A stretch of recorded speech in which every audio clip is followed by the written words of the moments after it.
Real quick, everybody. This is the second episode of what Kayal's been watching. We'll be talking about two shows today. First, I'm going to talk about The Haunting of Hill House. And the second show I'm going to be talking about is Homecoming on Amazon Prime. So, Haunting of Hill House is made by the same guy that did Ouija Board, the movie, and Hush. One of those is a really good movie, and the other one is Ouija Board, the movie. One of the things that I cannot understand for the life of me is how horror guys, when they do independent movies, and then they get drafted to do studio quick, no budget movies, and somehow for more money they make less of a movie. So with Netflix, I don't know how good they were doing with the horror series, but Haunting of Hill House is based on a book from, I want to say 1959, 1950 something, maybe even older. It could be even the 30s it was from. I'm trying to think when the hell it was, but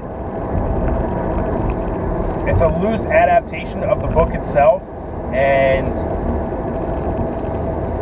it spawned two movies, The Haunting and The Haunting. The first Haunting is really good. It's very faithful. The second Haunting sucks. I don't care what any nostalgia you have. It's not a good horror movie. Owen Wilson was the life of it, and they killed him pretty damn quickly. So, with Haunting of Hill House, the thing you gotta understand is, it is either by design or by adaptation. It's either supposed to be the old-fashioned horror tropes of altogether, or it's supposed to be, or it was adapted to be that. It's a great haunted house story in the sense that, the house has a personality in the haunting. You don't necessarily realize how many goddamn ghosts there are in the thing until the end. Because there are ghosts, and there are concepts that you don't normally think about, but at the heart of it, it's a family story. You have mother and father. The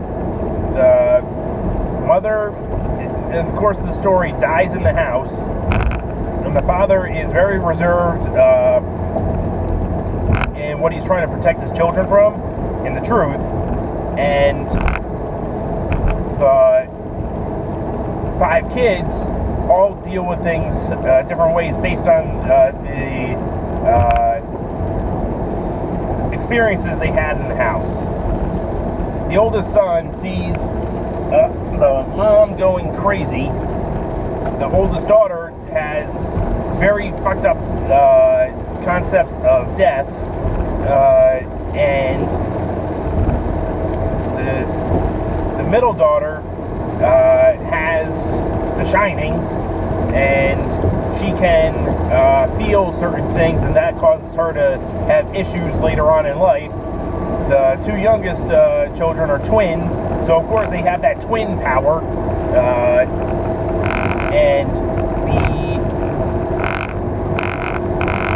the male twin is a drug addict, and the female twin is the person that enjoyed life, and then she had this issue, she had this sickness, and halfway through the series you find out what that sickness was, and it puts everything in a new tilt. And there are some creepy things, and episode 6 is probably my favorite because they did a lot of one-shots. They would have one continuous shot after one continuous shot, and you could tell where the seams were and all that, but all things considered, it was an awesome episode because it was a separate haunting entirely. And this show was horror on steroids. It was every horror trope you could think of. Homosexuality, being closeted, interracial marriage, but like it wasn't like the focus of it, but it was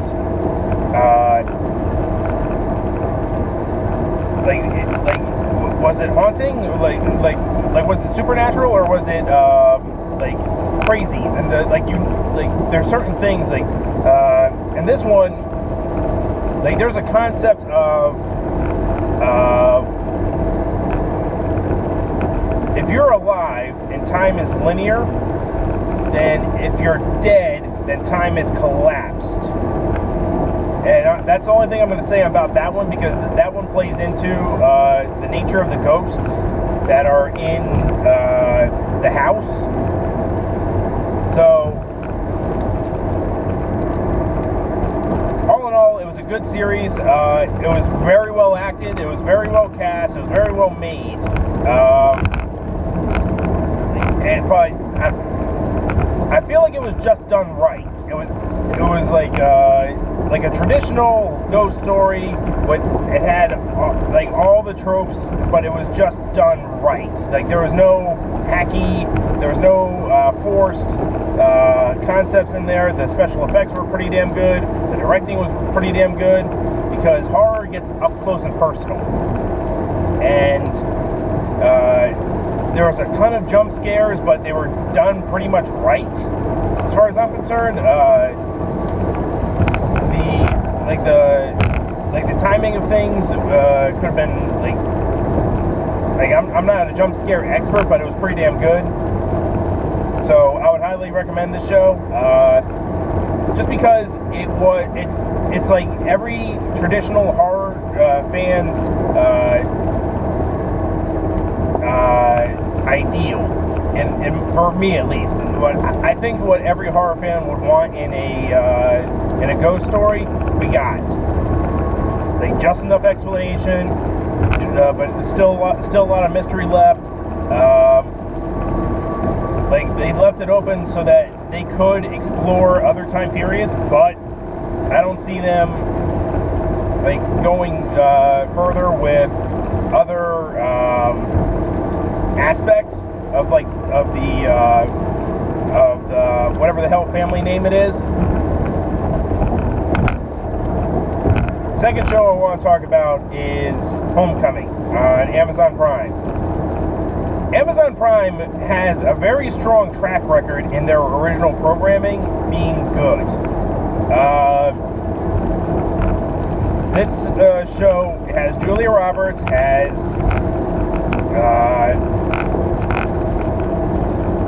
Sam Esmail directing every episode, has some good character actors, like the kid from Shameless is in this for a few episodes. The guy from Boardwalk Empire plays the Department of Defense compliance investigator. Like he plays it so well, in the fact that he is like this pencil pusher that is trying to do his job to the best of his ability, and like at every turn, like he's like either blocked or told to like just do your job and just do it half-assed and just do it real quick. And between him, Julia Roberts, Bobby Cannavale, who plays like a real douchebag, pharmaceutical executive, it's just like it's well acted, it's well scripted, it's a good story. However, I liked this, but I can see people being annoyed by the types of shots that they took, in the sense that there was a lot of top-down shots, so you got a real sense of the geometry of the layout of scenes, and that's all well and good, but me personally, like I really thought Sam Esmail was trying to do a Alfred Hitchcock impersonation, because you're seeing shots in this show that Hitchcock like kind of championed, with like real top-down view, like topographic views of scenes and the layouts of places. Like Bobby Cannavale is just going in a freaking spiral staircase, up the staircase, and the camera stays in the center, looking straight down at him as he comes up, and it's just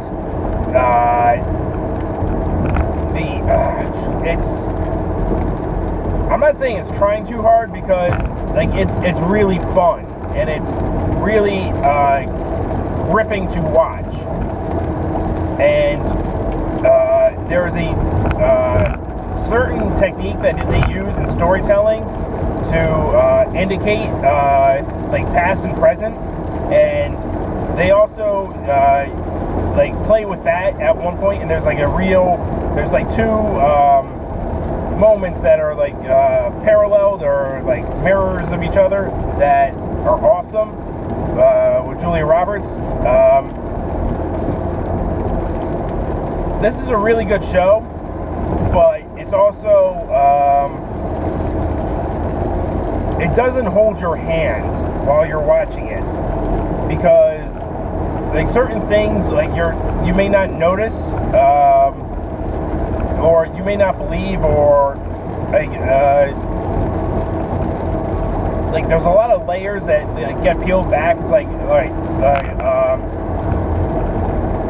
like this woman changes her story. Like, it doesn't change the story, it's just that like she doesn't know. So how does she not know? And then as things go on, whatever. And the issue I had with it was, I wasn't like with the story. Julia Roberts does an incredible job. Like, give her an award, because the way she acted in this one was pretty damn good. So, with Julia Roberts' character in the story, I know that this show was based on a podcast that was a fictional podcast that was like sort of like a radio play almost. I'd be curious to listen to the second season ahead of, because I know Amazon ordered 2 seasons right off the bat. But with Homecoming, like there's a sort of like, I don't know about love story, but like two people form a connection, and I'm thinking to myself, it's like, what is the like eventuality of this relationship? Like, I can understand the concept of loving people without being like in a romantic relationship. I understand that concept, but is that where this is going? Or, but all in all, it's a good show. Highly recommend it. The acting is superb. The directing is superb. This is what it looks like when like people do talking heads extremely well. Because there's no real like flash. There's no real like moments where like all it is one guy trying to find the truth, one woman who you know is involved, but you don't know how things go, and like there's like a mystery of like what happened, and like you find out about like episode 6 or 7, like when how things like started going down. And one thing I'll say about this series too is that Sam Esmail has a real, I think he has fun with like the credits, because I know he does Mr. Robot. Whenever he does a Mr. Robot episode, the Mr. Robot title card is either like built into the set or overlaid onto something, and it pops up at the right moment. It's not like a set time, it's organic. With the closing credits for this show, it would just end on just not nothing, but like it would be literally like this, like the scene would be over, the characters would be doing nothing, and it would just go. Then eventually it would like cut to black. But the like as the title credits or the end credits were running, like just like you would just be like paying attention, like maybe you get one more bit of information, and it would never be that. So highly recommend these shows. So Haunting on Hill House and Homecoming are two very incredible shows. One of them might win a couple of awards, just because there's only a handful of moments where like real things happen, like real tangible, like describable things happen, and